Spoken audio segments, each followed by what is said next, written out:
They laughed behind my back like I wasn't even in the room. "She can't even read without her glasses," I heard Lauren say. "She just signs whatever we hand her." I was standing just outside the kitchen, one hand on the doorway. They knew I was there. They just didn't care. I'd misplaced my glasses again that morning. The good ones, with the brown frame and prescription strong enough to stop a train. I'd asked Michael if he'd seen them. He barely looked up from his phone. "Try not to lose them next time, Mom." Then Lauren chimed in with her usual, "You've got that other pair, don't you? The one with the crack?" The crack was a scratch that ran across the left lens like a hairline fracture in ice.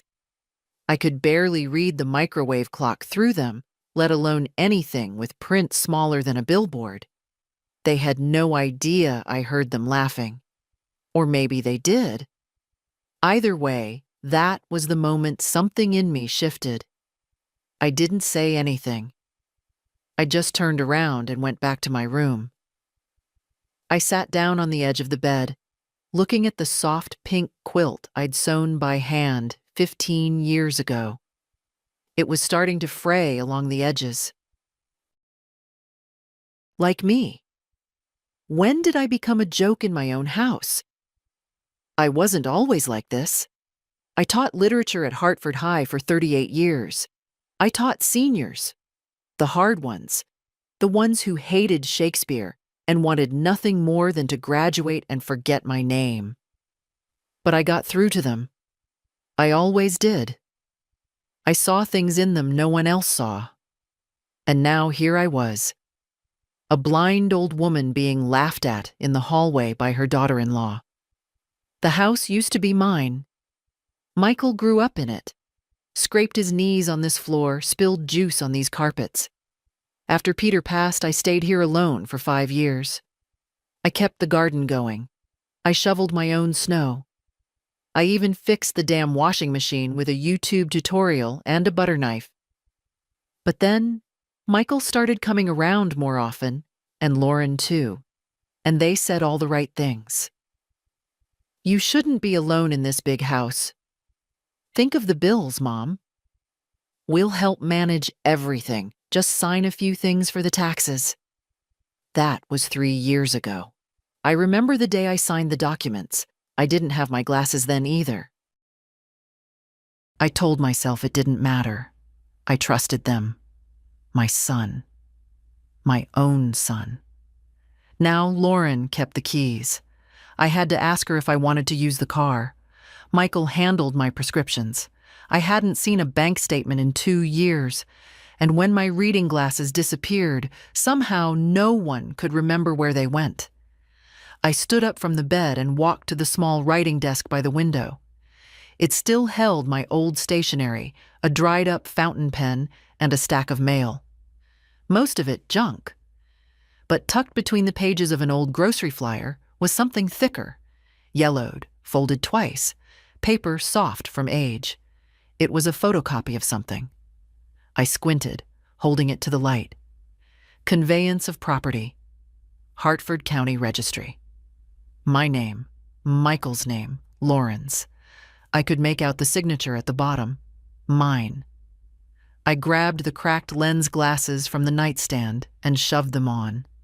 The scratch cut right across the type, but I could still see it. I had transferred the house. Fully. Legally. 3 years ago. The date was there. Clear as day. I felt my knees weaken, but I didn't sit. No wonder they laughed. No wonder they never wanted me to read anything. I wasn't just some forgetful old woman in their way. I was a tenant. In the house I bought. In the house I raised my son in. I was a blind woman signing her own erasure. I folded the paper and put it in the pocket of my cardigan. The laughter from the kitchen had stopped. The dishwasher had started humming. Life, for them, went on. But something was about to change. And not just the glasses. The day I signed over the house, I was wearing a blue cardigan with frayed cuffs and a pin that used to belong to my mother. I remember because Lauren complimented it, said it looked charming and old-fashioned, the way people say something they would never wear. Michael had come in with a folder and a ballpoint pen. "It's just paperwork, Mom. The accountant said it'll help with property taxes." I asked where the glasses were. He said I didn't need them, just initial here, here, and here. I didn't think twice. You don't think twice when it's your child. And now here we are. 3 years later, and I don't even get my own mail. They said I was forgetful, distracted, getting a bit fuzzy around the edges. I began to believe it. That's the worst part. You start doubting yourself, even when your instincts are screaming. After I found the copy of the deed, I didn't confront anyone. Not yet. I needed to be sure. I needed clarity, not fury. So I waited until the house was quiet. Michael had taken Lauren out for dinner. They do that often now, little dates while I stay home and rest. I crept into the study. It used to be my reading room. Now it's Michael's office, full of screens and files and things I'm not supposed to touch. The filing cabinet wasn't locked. Why would it be?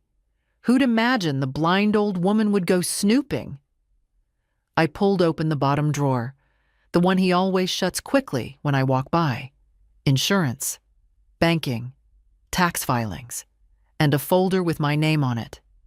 MJ, legal. Inside were photocopies. Notarized, certified, some with my signature. One was a power of attorney, granting Michael control over all my medical and financial decisions. Another was an authorization to handle my accounts, dated 6 months after Peter died. And a third, cold as steel, revocation of will, superseded by living trust. Lauren's handwriting in the margin. Finalized. Keep Mom out of estate. I sat back on my heels, the papers slipping through my fingers. They'd built a whole world under my feet while I was still dusting picture frames and watering plants, and I hadn't seen any of it, because I didn't have my glasses. It wasn't just oversight, it was a strategy. I put everything back in place, neat, quiet. My hands were trembling. My heart wasn't. Not anymore. Back in my room, I sat by the lamp and stared at the old rotary phone I hadn't used in years.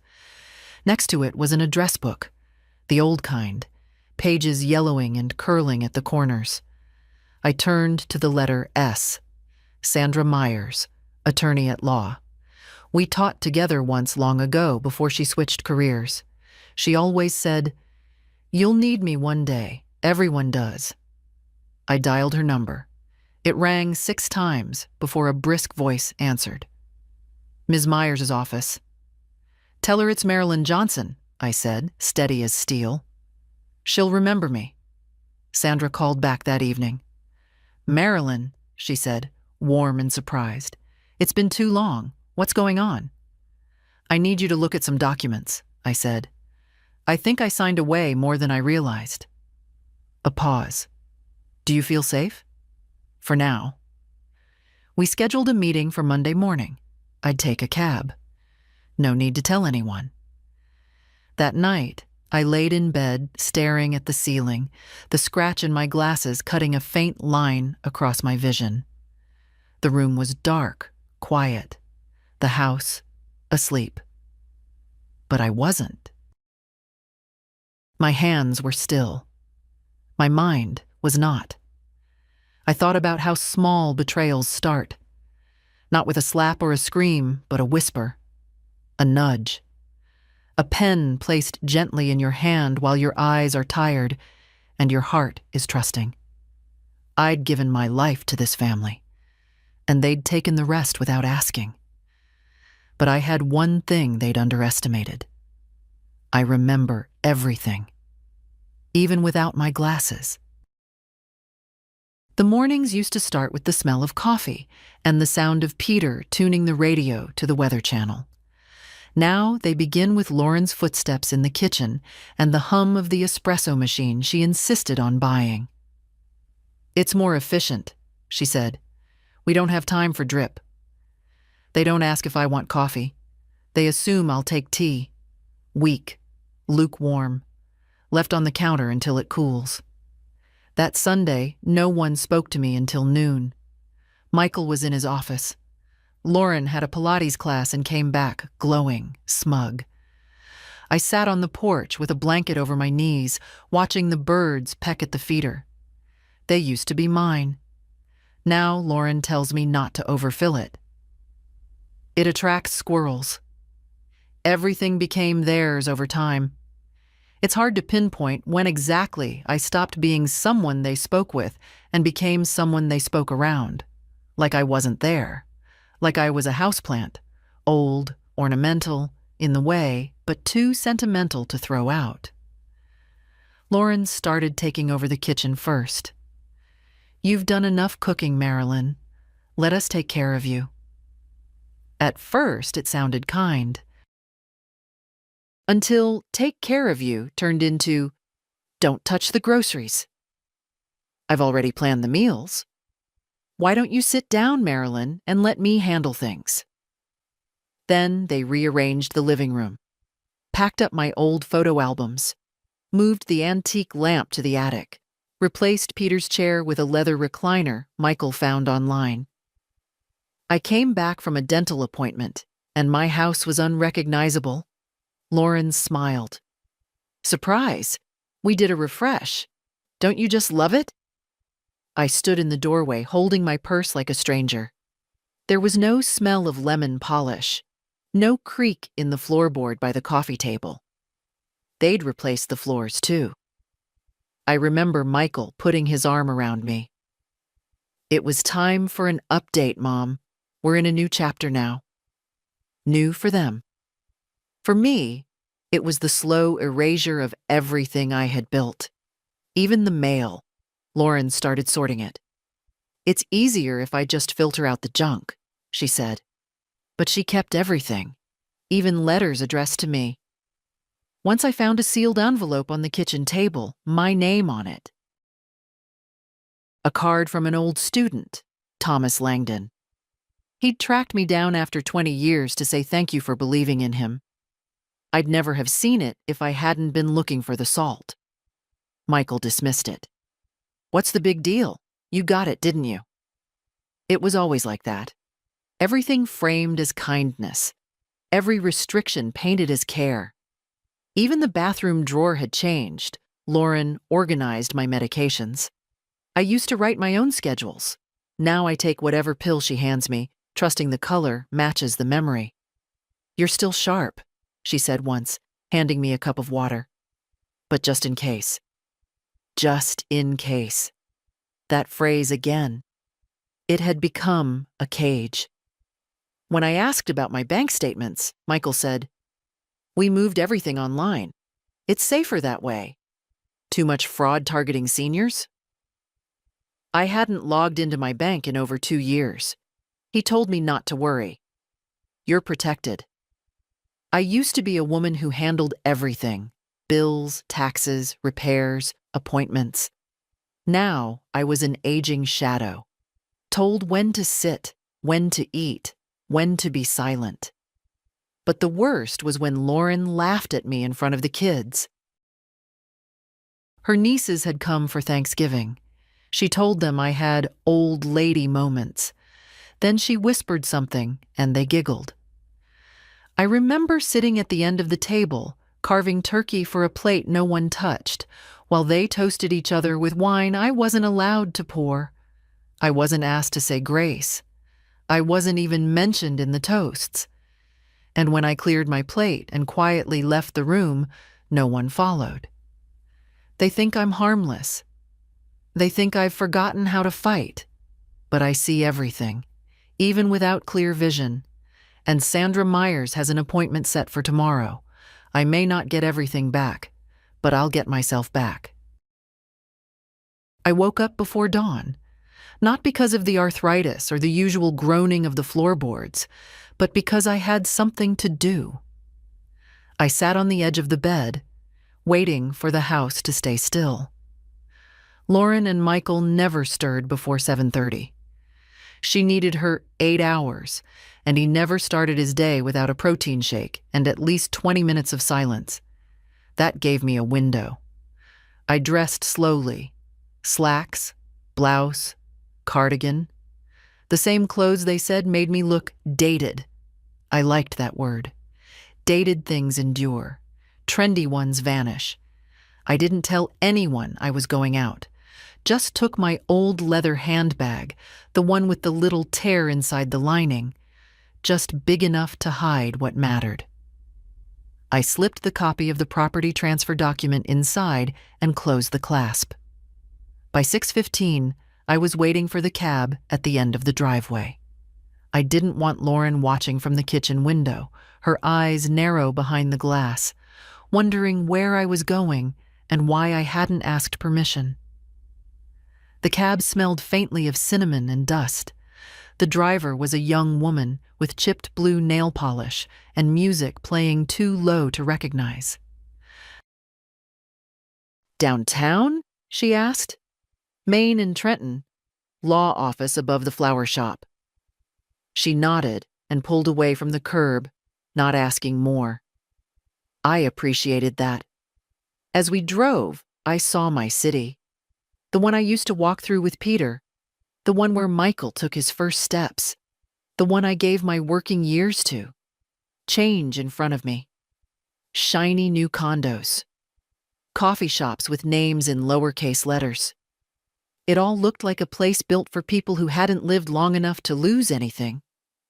The office door still had Sandra Meyer's name on the glass. The same gold lettering.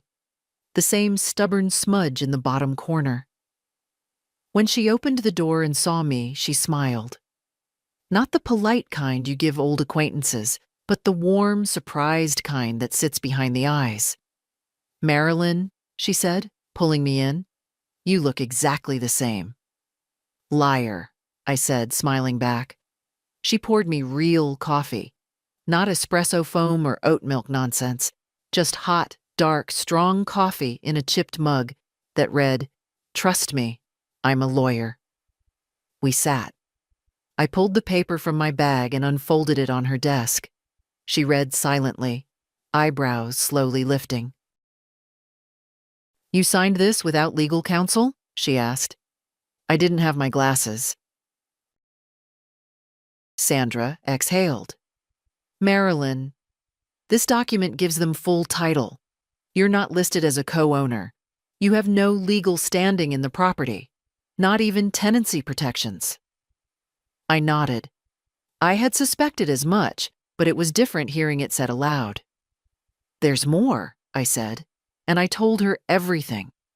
The power of attorney, the financial silence, the things I'd found in Michael's filing cabinet. Sandra didn't interrupt. She didn't gasp. She just listened, took notes, asked precise questions. "Do you feel pressured, afraid, unsafe?" "No," I said. "Not afraid, just erased." Her face softened. "That's harder to prove, but we can build something." She laid out a plan in calm, clear terms. We'd file to revoke the power of attorney. We'd request full access to my financial records. We'd initiate a petition to reclaim residents' rights, if not ownership, then tenancy with legal footing. "And the will?" I asked. Sandra looked at me carefully. "Do you want to change it?" "Yes," I said. "They'll get nothing, not after this. I want everything to go to my granddaughter, Alice." "Alice?" "She's the only one who asks how I feel without expecting an envelope afterward." Sandra smiled again. "I'll prepare the paperwork." It was almost noon when I left her office. The sun had come out. I sat on the bench outside the flower shop, letting the heat touch my face. Across the street, a mother chased her toddler down the sidewalk. A delivery man stacked boxes into a cafe. People were living. So was I. Maybe not on their terms. Not yet. But I had started something. The funny thing about dignity is that it doesn't scream. It doesn't demand. It just stands up. Quietly. Early in the morning, and gets in the cab. When I came home from Sandra's office, no one noticed. Lauren was on the phone in the kitchen, pacing and nodding to someone who wasn't there. Michael was in the living room, remote in one hand, his phone in the other. The news was on, but he wasn't watching it. I walked past both of them, and neither looked up. I went to my room, closed the door, and sat down at the writing desk. My heart wasn't racing. That surprised me. There was no panic, no dizziness, none of the flutter that comes with confrontation. Maybe because there hadn't been a confrontation. Not yet. Just quiet decisions.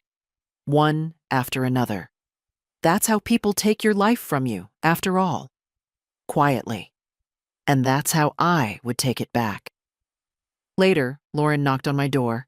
2 quick taps. She never waited. She just came in. "Hey," she said, like we were still pretending to be close. "I was thinking of making that lentil soup you like. Want some?" I nodded. "That'd be nice." She smiled, but there was something off about it. Something forced.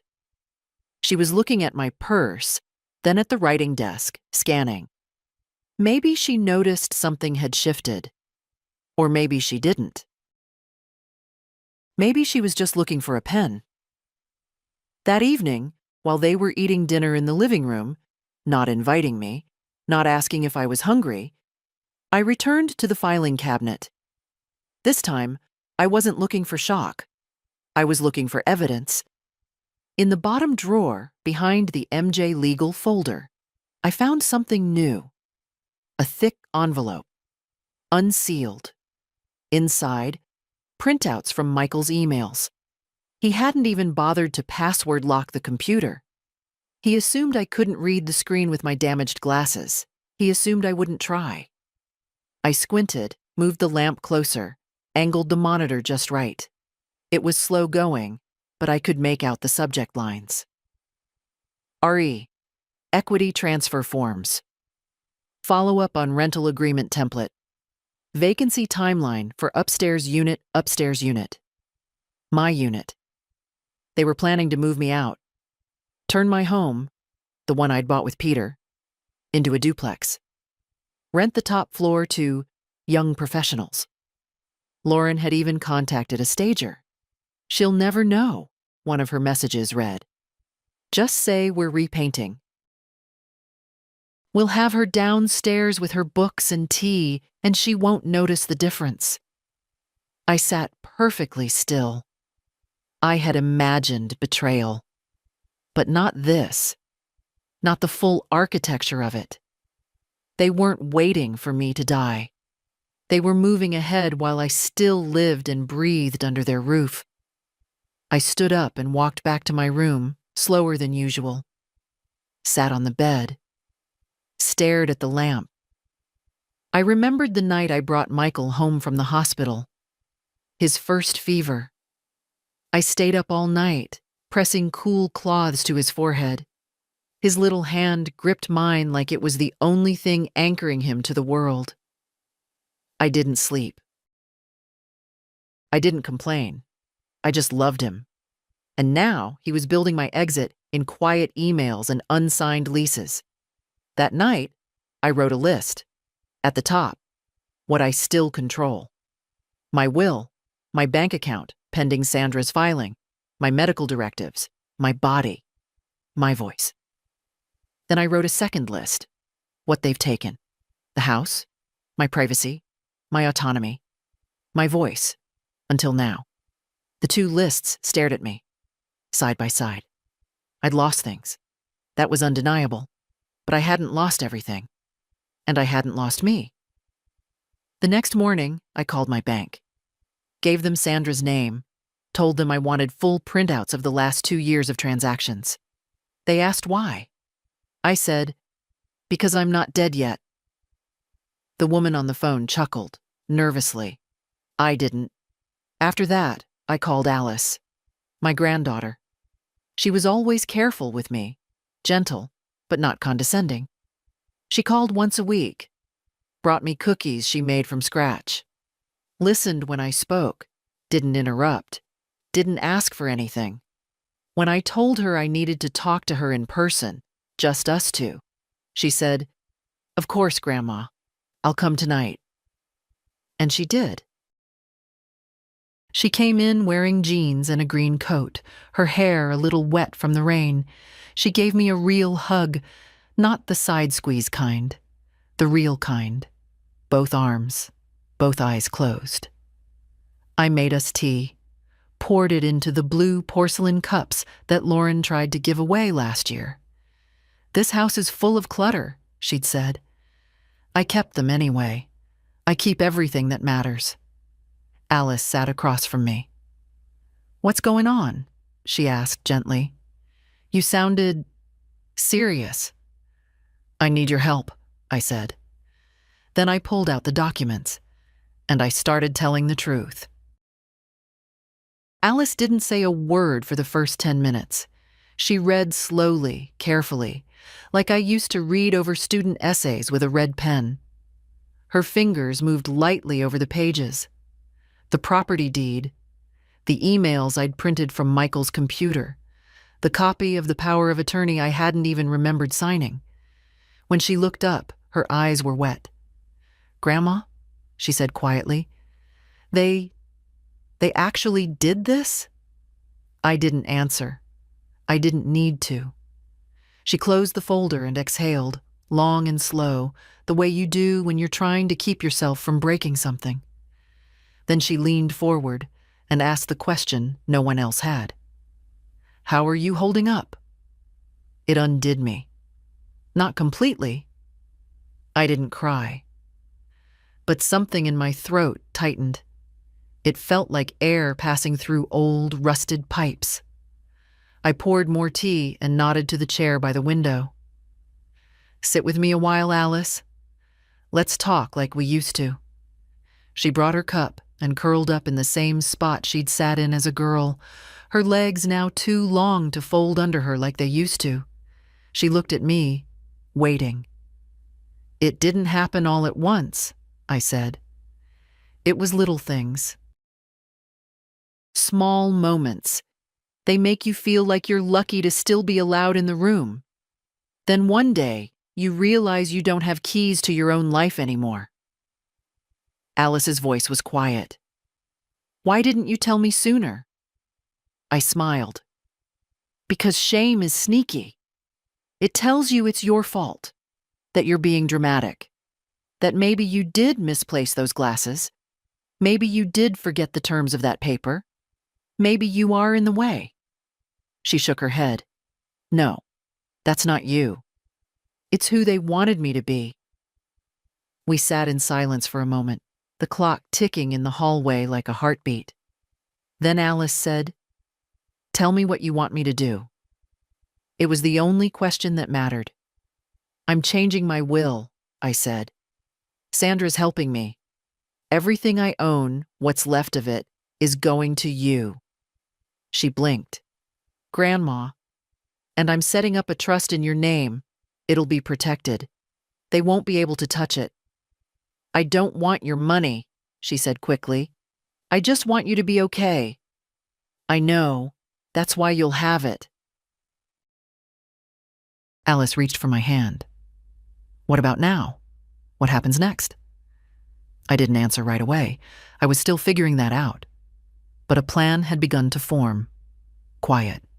Clean. Simple. "I'm going to get out," I said finally. "I don't know how yet, but I won't stay where I'm not wanted. Not after this." Alice looked at me like she was seeing me differently for the first time. "You're stronger than I thought." I chuckled. They all forget who I was before I was someone's mother, someone's burden. But I remember. She stayed for another hour. We didn't talk about revenge or confrontations or lawsuits. We talked about lemon cake and the trip we took to Rhode Island when she was 9, about Peter's terrible dancing in my lavender garden, about things that mattered.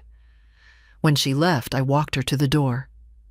"I'll keep everything we discussed between us," she said. "You have my word." "I know." "And Grandma?" She hesitated, then added, "If you want, I'll go with you, wherever you decide to live next. I'll help pack. I'll help with everything." I touched her cheek. "You already have." After she left, I sat in the dark for a long time. Then I went to the hallway where Lauren kept the family calendar. It used to be mine. Now it was covered in appointments, color-coded tabs, and stickers that said things like meeting and girls' night. I took a pen, black ink, bold, and on the day 2 weeks from now, I wrote 3 words in the middle of an empty square. "Move out begins." No exclamation point, no decoration, just a quiet promise. To myself. The next few days passed like smoke. Silent, thin, easy to miss unless you knew how to pay attention. Lauren was busy planning a garden party. I heard her on the phone with the caterer. Yes, 30 guests. Yes, gluten-free options. No, my mother-in-law won't be involved. She's not, well, not well. She said it so casually, like discussing the weather. Michael didn't say much at all. He never did anymore, unless it was about money or errands. He treated me like a ghost he was obligated to speak to, just in case the will hadn't been updated yet. If only he knew. Sandra had moved fast. The revocation of the power of attorney had already been filed. The trust was in motion. My new will, too. It was all real now. And for the first time in years, I was the one keeping secrets. On Thursday, a packet arrived in the mail. It was addressed to me, but Lauren had already opened it by the time I found it in the kitchen. "Oh," she said, holding the envelope like it was wet. "This came for you. Something from a law office?" She handed it to me slowly, eyes sharp with curiosity. "Thank you," I said, calmly taking it and walking away. I could feel her watching me down the hall. She didn't ask what it was. Not yet. She would later. But by then, it would be too late. Back in my room, I opened the envelope. Inside were copies of all the updated documents, neatly arranged and clipped together with Sandra's crisp handwriting. "Your voice is restored. Use it well." I ran my fingers over those words. Not dramatic. Not flowery. Just the truth. I placed the papers in the drawer beneath my winter sweaters. That was the only drawer Lauren never bothered to touch. So much wool, and it's always itchy. Ironic. I always said dignity itched more than comfort ever could. That evening, I joined them at dinner. It had been a while. Lauren blinked in surprise when I walked into the dining room without being called. "Oh," she said, "you're joining us?" I smiled and sat down at the end of the table. Michael barely looked up. "We're having the grilled chicken. Lauren made a sauce." "It smells lovely," I said, placing the napkin in my lap. "And I'm feeling more present lately. Thought I'd celebrate." They didn't ask what I meant, but I saw it. The flicker in Lauren's eyes, the slight hesitation in Michael's fork midair. They knew something had shifted. They just didn't know what. After dinner, Lauren stayed to clean up. I waited in the hallway. When she passed me on her way to the laundry room, I said, "Thank you for not throwing out my winter sweaters." She froze for a split second. "Of course. I figured you'd want them." I nodded. "There's a lot I want." That night, I called the moving company. "Yes, we do partial packaging and senior relocation. the young woman on the line said cheerfully. When are you looking to move? 2 weeks from today, I replied. Quietly. Morning. No fuss. And where to, ma'am? I gave her the address of the small rental Sandra had helped me secure. A cozy one-bedroom near Alice's campus, with a porch and a lilac bush. I'd signed the lease that morning. When I hung up, I stood by the window for a long time. The neighborhood was still. The porch light flickered. Somewhere down the street, a dog barked once, then went silent. I whispered aloud to no one. I'm going home. Not back. Not again. Just home. Not to a house, but to a life that hadn't been designed by someone else. And for the first time in years, I slept the whole night through. The morning after I scheduled the move, I did something that felt strangely rebellious. I opened the curtains wide and let the sunlight in. Lauren hated direct sun. It fades the furniture, she always said, as if the house were a museum piece rather than a place where people were supposed to live. I let it flood the room anyway, let it land on the old photographs, the quilt, the shelves, let it settle on me. Then I pulled my suitcase out from under the bed, the good one, with the wheels that stick sometimes, and placed it quietly in the closet. I didn't start packing yet. Just put it where I could see it every morning when I opened the door. A small reminder. This ends soon. That day, Michael asked me to sign something. He came into the kitchen holding a clipboard and an envelope. It's just a renewal form for the homeowner's insurance, he said, too casually. Routine. I reached for my cracked lens glasses. He hesitated. I can read it to you if you want. I'd rather read it myself, I said. He didn't press, but I saw it. The moment his smile went rigid. I read the first page, then the second. It wasn't an insurance renewal. It was a document appointing him full conservatorship over my medical and financial decisions. Routine, he'd said. I looked up at him, slowly, steadily. This isn't insurance, I said. Michael's face didn't change, but he shifted his weight. It's just a precaution, Mom, in case something happens. With your eyesight and age, my eyesight is poor, I said. Not my judgment. He looked down at the floor. Fine, forget it. He walked out without another word. I placed the document in my desk drawer. Not to keep, but to remember. Evidence. Pattern. Intention. That evening, I baked a lemon cake. The one Peter used to love. The one I hadn't made since the last Thanksgiving I hosted, 5 years ago, before Lauren took over the holidays. I brought a slice to Alice the next morning. She opened the door in her pajamas, blinking in surprise. Grandma?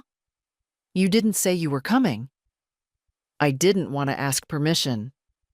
She let me in with a smile and made us coffee in her tiny kitchen.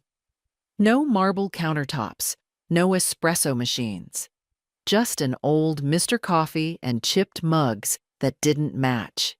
It felt like home. I told her about the conservatorship document. She didn't even try to hide her anger. They're cornering you. They're trying, I said, but the walls are thinner than they think. Alice took a sip of coffee. You're still planning to leave on the 14th? I nodded. Morning. Movers come at 8. I'll be packed by then. I'll be there at 7, she said. I touched her hand. You don't have to. I want to. We talked for an hour. Not about the plan, but about books, about the smell of summer rain, about the first movie Peter ever took me to, a black and white with an ending that still made me cry. Before I left, she asked, Are you scared? No, I said. I've already lived through worse. This is just logistics. On the way home, I stopped by the bank to confirm the transfer to Alice's trust. Sandra had everything in place. The teller, a young man with kind eyes, handed me the receipt. "Is there anything else I can help with today, ma'am?" "Yes," I said, folding the paper. "Could you print me a list of all recent transactions from this account?" "Of course." He handed it to me a few minutes later, 2 pages long. 17 transactions. 6 I hadn't authorized. Subscriptions I didn't recognize. A donation to some political campaign I'd never heard of. Groceries delivered to an address I didn't know. Furniture from a boutique site Lauren had mentioned once. I didn't flinch. Didn't even frown. I simply thanked him and tucked the pages into my bag. Back home, I added them to my drawer. Next to the conservatorship form. Next to the emails. The folder was getting thicker. So was my resolve. Lauren and Michael still didn't suspect. They were too sure of the mask they'd shaped around me. Old, forgetful, harmless. They didn't know the curtain had been pulled back, and they didn't see the suitcase waiting in my closet. The morning light came through soft and gold, and I thought, 1 more week. 7 days. That's all that remained between me and the door. But in houses like this, houses where silence grows like mold, 7 days can feel like a lifetime. Lauren started hovering. Not obviously, just a little closer than usual. Her smiles got wider, tighter. Her questions more frequent. "How are you sleeping, Marilyn? Did you take your pills today? Have you been confused lately?" I knew what she was doing, laying groundwork. If anyone ever asked, she'd have a story ready. Marilyn was declining, poor thing. We tried our best. I gave her nothing, no stumbles, no hesitation. I made my bed with military corners. I folded my sweaters in alphabetical order, cardigans before pullovers. I took my vitamins like a soldier taking orders. On Thursday morning, I heard Michael on the phone in the study, his voice low, urgent. "No, she hasn't said anything. I don't know. I think she's suspicious. No, the paperwork isn't signed yet. I'm working on it." I stood in the hallway just long enough to hear what I needed. Then I walked away, calm as breath. They still thought they had time, still thought I was wavering, still thought they could finish the job. They were wrong. That afternoon, I went upstairs with a roll of packing tape. They didn't hear me. Lauren was gardening. Michael was vacuuming his office like someone expecting guests. The upper floor hadn't been touched since they moved in. When I opened the cedar chest in the spare room, the smell hit me. Old paper, dry lavender, dust, and time. Inside, my journals. 40 years of them. Spiral-bound, some yellowed with age, some still sharp with ink. Each one labeled. I'd written in secret for decades. After Peter died, I wrote every day. I took out 6 of them. The recent years. The ones where everything started to change. As I packed them into a box labeled private, I realized something. They hadn't just tried to take my house. They'd tried to rewrite my story, push me to the margins of my own life. But I'd written it down. All of it. Every slight. Every, "we're just trying to help." Every laugh about my glasses. Every paper I signed without knowing. Every meal I wasn't invited to. Every time they looked through me. I was a historian of my own erasure. But not anymore. I taped the box shut and wrote "Fragile" in bold black letters. Set it by the door. No one asked about it. That night I caught Michael in the hallway. He looked startled to see me. "Mom," he said, "did you need something?" "No," I replied. "I was just wondering if you'd found my glasses yet." He blinked. "Your glasses?" "The good ones," I said evenly. "The ones I lost 3 years ago." He opened his mouth, closed it. Don't know. That's all right, I said. I think I see clearly now. I walked past him without waiting for a reply. In my room, I opened the bottom drawer and took out the thick folder. All the documents, emails, statements, and notes. I added one more item, a fresh journal, blank except for today's date on the first page. Then I wrote, day -7. Today, they looked at me like I was furniture. But next week, I walk out of this house carrying everything they tried to bury, and I will not look back. I capped the pen, set it down, and smiled. Let them watch. Let them wonder. In 7 days, I'd be gone, and they'd be left with nothing but their own reflections, distorted by the absence of the woman they thought would never leave. On Sunday, Lauren found the suitcase. I heard the sound from my room, the low, clipped intake of breath, followed by the unmistakable hiss of a zipper being opened. She didn't call out to me, didn't knock on my door. She just stood in the hallway, holding the half-open case like it was a loaded weapon. She waited until Michael came home from wherever he'd gone. Errands, probably, or an excuse to avoid the discomfort of living with someone he'd quietly erased. They knocked on my door together. "Mom," Michael said, opening it before I responded. "Can we talk?" I closed the book I'd been pretending to read and folded my hands. Of course. They stood, not sitting, not even pretending this was casual. Lauren spoke first. "We noticed your suitcase." "I put it in the closet." "Yes," she said, trying to smile. "But it's packed." I nodded. Michael's jaw flexed. "Are you planning to leave?" "I am." They stared at me like I'd announced I was joining a circus. "May I ask why?" Lauren said, her voice too smooth. "We've tried to make things comfortable for you." "Comfortable," I repeated. "Is that what this is?" Michael took a step forward. "Is someone putting ideas in your head?" "Ideas?" I raised my eyebrows. "You mean like autonomy? Clarity? Ownership?" His expression tightened. "That's not what I meant." "No," I said. "But it's what I meant." Lauren's voice sharpened. "You're not thinking clearly, Marilyn. Uprooting yourself like this at your age." "My age is not your shield," I said, standing. "Don't use it like one." There was silence, just long enough for the air to thicken. "I'm leaving on Friday," I said calmly. "I've secured housing. I've retained legal counsel. All necessary filings have been completed." Michael's face paled. "I've also revoked your power of attorney," I added, looking directly at him. "You?"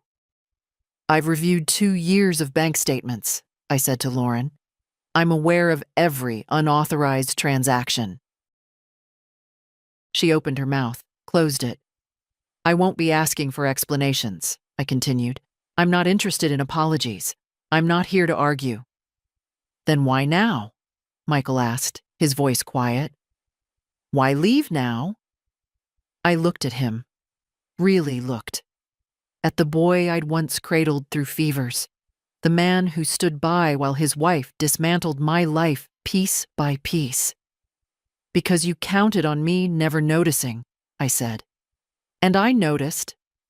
Lauren scoffed. "This is absurd. Where will you go? Who's going to help you manage?" I smiled. "I have help, and I have more vision left than you think." They said nothing. I walked to the closet, pulled the suitcase into full view, and let it sit there in silence, like a quiet declaration, like a ticking clock. "I'd appreciate some privacy until Friday," I said. "I'll be packing the rest of my things." Lauren folded her arms. "You're being emotional." "No," I said softly. "I'm being final." They left the room without another word. I waited for the door to close, then sat back down, my knees trembling just a little. but only a little. I opened my journal and wrote, Day -5. Today, I told them. No pleading. No yelling, just the facts. It scared them more than if I'd screamed. They don't understand quiet resolve, but they will. By evening, the air in the house had changed. Lauren made dinner, but didn't call me. Michael sat in the living room, pretending to watch the news, but staring at the wall. No one laughed, no one argued. They were waiting for me to soften, to back down. They didn't know this version of me. They'd never bothered to meet her. By Monday morning, they had begun their campaign. Lauren knocked on my door with a tray. Oatmeal, cut fruit, a cup of tea. I thought you might like breakfast in bed, she said, smiling too wide. I looked at the tray, then at her. No, thank you, I said, but I appreciate the effort. She stood there for a second too long, then set the tray on the dresser. I'll just leave it here. You should eat something. She was trying kindness now, or the closest version of it she could manage. The kind of kindness that expects a receipt, a change of heart, a retraction. Michael, for his part, tried nostalgia. That afternoon, he found me in the garden, the one I used to tend before Lauren declared it too chaotic and replaced it with mulch and drought-resistant shrubs. Remember the plum tree? He said suddenly, standing beside me. Of course, I replied. Peter planted it before you turned 5. He nodded. I used to climb it. Got stuck once. You came out barefoot and helped me down. I remember. He was quiet a moment. You used to hum when you watered the roses. Some old song. It wasn't old when I learned it. He smiled, but it didn't reach his eyes. I guess I've been distant, he said. I looked at him. You've been strategic. The smile faltered. I didn't mean to hurt you, Mom. Things got complicated. We thought we were helping. No, I said gently. You thought I wouldn't resist. His face hardened just a touch. You're really going through with this? I am. And the will? I said nothing. That's not fair, Mom, he said, quieter now. After everything we've done for you. I turned to him then, slowly, meeting his eyes. Done to me, I corrected. He blinked, once, then walked away. That evening, I called Alice. Everything's still on schedule, I told her. I'll be there early Friday. I've taken the whole day off. I smiled. You don't have to do that. I want to. We stayed on the phone longer than usual, talking about her classes, her neighbor's loud dog, the pie she'd tried to make and burned. It felt good, real, not wrapped in guilt or transaction. After the call, I went back to the spare room and opened the next journal. I'd written the entry 2 years ago. He asked me to sign something again today, said it was just a routine update. I couldn't see the text clearly. My glasses were missing. Again. I signed anyway. I didn't ask questions. I'm starting to feel outside myself. I closed the journal slowly. That woman was still me, but I wasn't her anymore. Before bed, I opened my current journal and wrote, Day -4. They've begun their performance, breakfast trays, garden memories, soft voices. It's not regret. It's panic dressed up as affection. They fear losing control more than they ever feared losing me. The next morning, I would begin packing in earnest.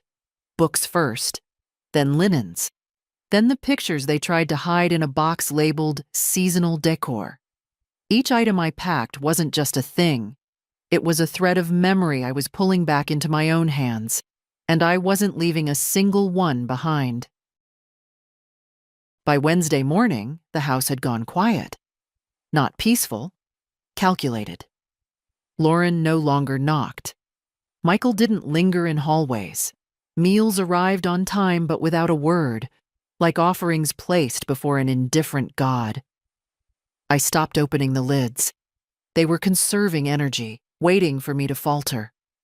But I had already packed the photographs, every last one. The baby albums Lauren once called dust traps. The framed picture of Peter in his uniform. The Polaroid of Michael in his graduation gown. The one he used to say was his lucky charm.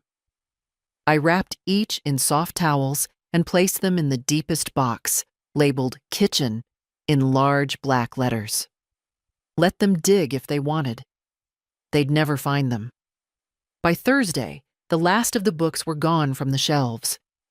The good teacups, the ones Lauren said didn't match the new aesthetic, had been carefully wrapped and packed.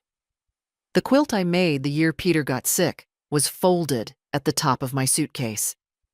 Only the bed remained untouched. I'd leave the linens for last. In the afternoon, Lauren tried again. Not kindness, not nostalgia. Something colder.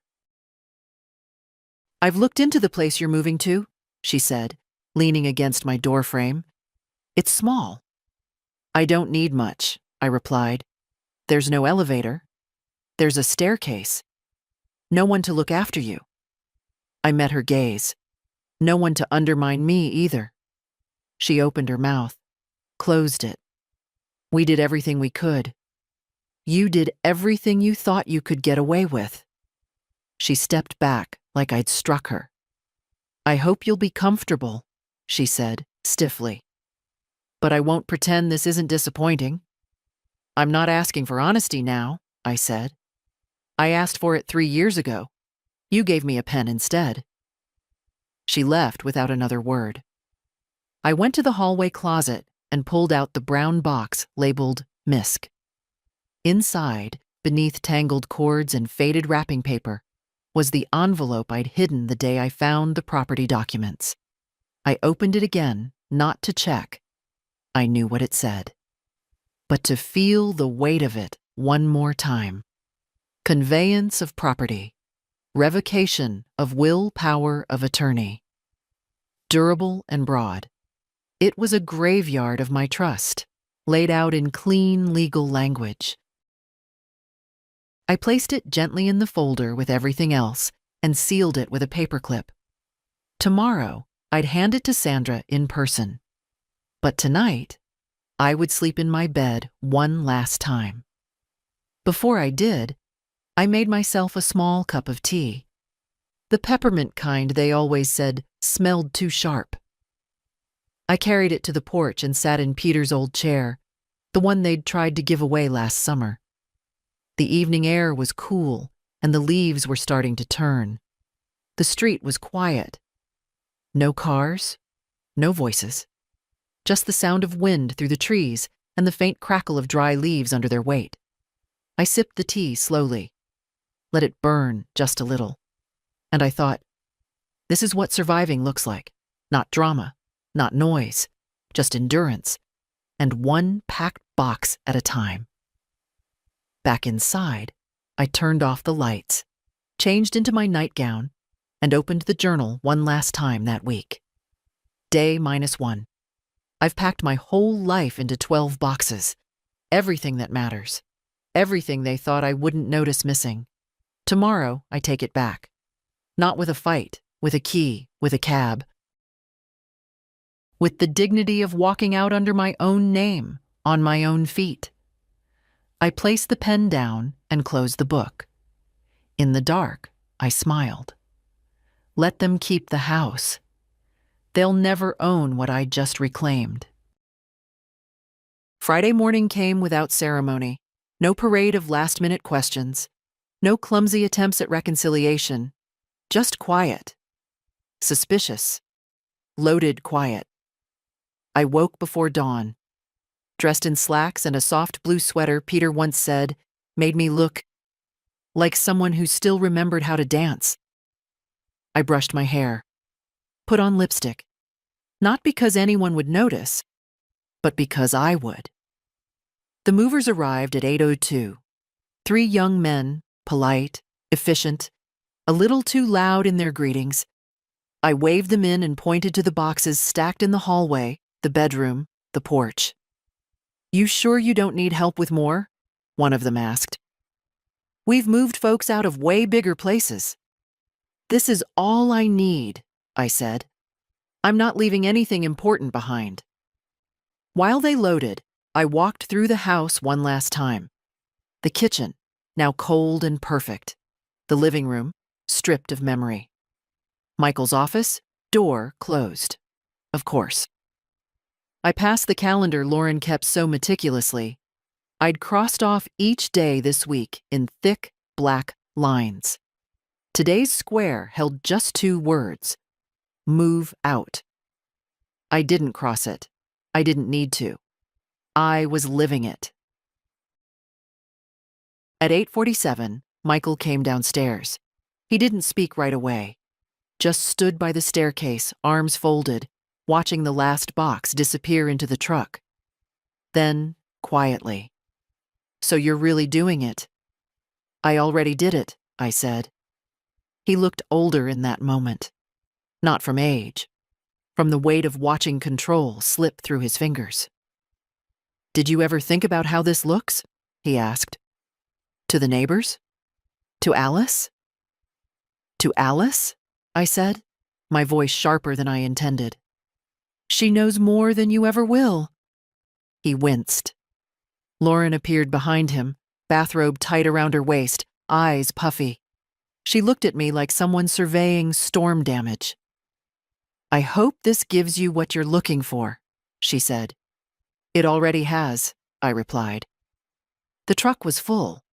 The doors were closed. I picked up my handbag, the same one I'd carried the day I first went to Sandra's office, and walked to the door. "I left a letter on the kitchen counter," I said, without turning around. "What kind of letter?" Michael asked, cautious. "Not a goodbye, not a thank you, just the truth." Then I opened the door. Outside, the morning was bright. Alice was already there, leaning against her car, holding a thermos and smiling like the sun was something she carried in her pocket. I walked to her. She took my hand. "You okay?" she asked. "I am now." She opened the passenger door. I climbed in without help. She didn't offer. She knew I didn't need it. As we pulled away, I looked once at the house. Not to mourn it. Not to regret. Just to remember how it looked the day I stopped waiting for someone else to let me live. Alice reached across and gently rested her hand on mine. "You did it," she whispered. "No," I said. I remembered how. The truck followed behind us like a quiet exclamation mark, and the house, that perfect hollow house, shrank in the rearview mirror until it disappeared altogether. I opened my journal for the last time that week and wrote, "Day 0. I left with everything that mattered, and nothing that could keep me small. They'll walk through that house and wonder where the power went." It walked out the front door wearing blue lipstick and carrying a life they thought they'd buried. Let them sit with the silence I left behind. I closed the book. And I did not look back. The new place was small, yes, but it didn't apologize for it. 1 bedroom, 1 bath, windows that faced a line of trees instead of a fence. The floors creaked in the corners, the heater groaned when it started, and the kitchen smelled faintly of old lemon oil and quiet. I loved it immediately. Alice helped me unpack the first 3 boxes. Books first, of course. Then the quilt. Then the kettle. We worked in silence mostly, only pausing to laugh when I insisted the teacups had to go on the higher shelf. Just for the principle of it. By afternoon, the truck was gone. The boxes stacked neatly in the corners. My name was on the mailbox. My key on my own ring. Freedom didn't feel like fireworks. It felt like walking barefoot through a new room and realizing the floor is yours. Sandra came by that evening. She brought a bottle of wine and her tired smile. "You look well," she said, setting the bottle down. "I am well," I replied. We sat on the porch, no leather furniture, no curated silence, just old chairs and late summer air. She gave me a folder, final copies, signatures, notes, my life, updated, corrected, legally restored. "The trust is active," she said. "Your accounts are clean. They won't be able to touch anything. Not anymore." "Let them try," I said softly. Sandra nodded. "You did this with such grace, Marilyn." I looked out at the street. A boy rode by on a bike too small for him. A dog barked. Somewhere nearby, someone was playing the piano, badly. "It wasn't grace," I said. "It was precision." Sandra laughed, that rare, low laugh of a woman who's had to fight too often and smile too little. "Same thing sometimes." After she left, I made myself tea and sat by the window. The breeze moved the curtain just enough to make it feel like someone breathing with me. I thought of the first night Michael moved into my house, the way he looked around like he already owned it, the way Lauren cataloged every corner, and I thought, they never saw me. But I saw myself now, fully. I didn't need the house. I didn't need their permission. I didn't need to be remembered by them. I just needed to remember me. Before bed, I opened the last page of the journal and wrote, Day 1. There is no silence now, only quiet. No erasure, only space. No fear, only rest. I am the story, and I am still writing. I placed the journal on the bedside table. The room was still, but inside me, finally, everything was awake. It's been 3 weeks. The boxes are gone. The books are shelved. The photos are up, not arranged by decade or theme, but by feeling. Smiles beside stillness. Moments beside memory. The first night, I left the bedroom window open and listened to the sounds of the street. A girl laughing, someone practicing guitar, the rustle of leaves. It felt like the opposite of surveillance. It felt like being left alone on purpose. Every morning now, I make my own breakfast. Toast with jam, real coffee, boiled eggs the way I like them. No one hovers. No one monitors. No one edits my morning with small, polite interferences. I even found my glasses. The old pair. At the bottom of a box marked mugs. Still scratched, still bent at the side. I wear them anyway. They remind me of who they tried to reduce me to. They remind me of who they didn't get to keep. Alice comes by on Sundays. We sit on the porch with warm cake and lukewarm gossip. She updates me on her studies, her friends, her thoughts on the world. She listens when I speak, not out of duty, but out of respect. She calls me fierce. I tell her, I'm just finally free. As for Michael and Lauren, I don't hear from them, not directly. Sandra called to let me know they contested nothing. No letters, no disputes, not even a phone call. I think they're ashamed. Or maybe they're relieved. Now they don't have to pretend anymore. I don't wish them harm. I don't wish them anything at all. Some people walk with you to the end. Some people walk you to the edge and step back. You don't owe them your ruin to justify your exit.